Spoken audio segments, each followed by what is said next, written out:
হে প্রভু, এই জীবনের আসল মানে কি? সংসারের চাপে আমি ক্রমে হারিয়ে যাচ্ছি। আমি আসলে কোন উদ্দেশ্যে জন্ম নিয়েছি? অনন্যা,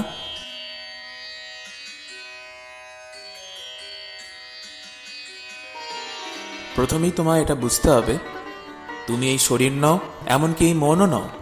তুমি সেই চিরন্তন চেতনা যে সাময়িকভাবে এই দেহ আর মনকে ব্যবহার করছে। এই সংসার আসলে এক শেখার জায়গা। প্রতিটি অভিজ্ঞতা, সুখ হোক বা দুঃখ, তা তোমাকে শিক্ষা দেয়। তোমার জন্ম হয়েছে শেখার জন্য, নিজেকে বিকশিত করার জন্য। অভিযোগ করো না, কেন এটা আমার সঙ্গে হলো, বরং নিজেকে জিজ্ঞাসা করো, এটা আমাকে কি শেখাচ্ছে। এই জীবন এক খেলার মতো। ফুটবল খেলায় যেমন একজন খেলোয়াড় অসংখ্য দর্শক সমর্থকের শোরগোল আর দুই দলের প্রতিদ্বন্দ্বিতার মাঝেও এক মনে বল নিয়ে দৌড়ায়, তেমনি তোমাকেও চারপাশে নানা শোরগোলের মধ্যেও মনকে একাগ্র রেখে এই জীবনরূপী খেলায় সচেতন থাকতে হবে।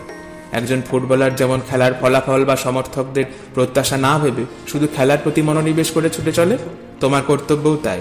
আর এভাবেই জীবনে সত্যিকারের পরিবর্তন আসবে। নিজের চেতনা স্তরকে শুধু শরীরের মধ্যে সীমিত রেখো না, তোমাকে দেহ, মন, আবেগ আর চেতনা, এই 4 স্তরে বিকশিত হতে হবে। শরীরকে শৃঙ্খলিত করো, অর্থাৎ দৈহিক প্রবৃত্তিগুলিকে নিয়ন্ত্রণে আনো। আবেগকে শান্ত করো, মনকে পরিষ্কার করো, আর অন্তরাত্মার সাথে একাত্ম হও। এটাই পূর্ণতা। যাদের সাথে তুমি প্রতিদিন দেখা করো তারা আয়নার মতো। তারা তোমার ভেতরে দোষ গুণ প্রতিফলিত করে। সেখান থেকে শিক্ষা নাও, পালিয়ে যেও না। জীবনে উন্নতি চাইলে পরিস্থিতির সম্মুখীন হতেই হবে। প্রতিটি পরিস্থিতি সামলে নিজেকে উন্নত করো। একবার এই খেলার রহস্য বুঝতে পারলে আর ভয় থাকবে না।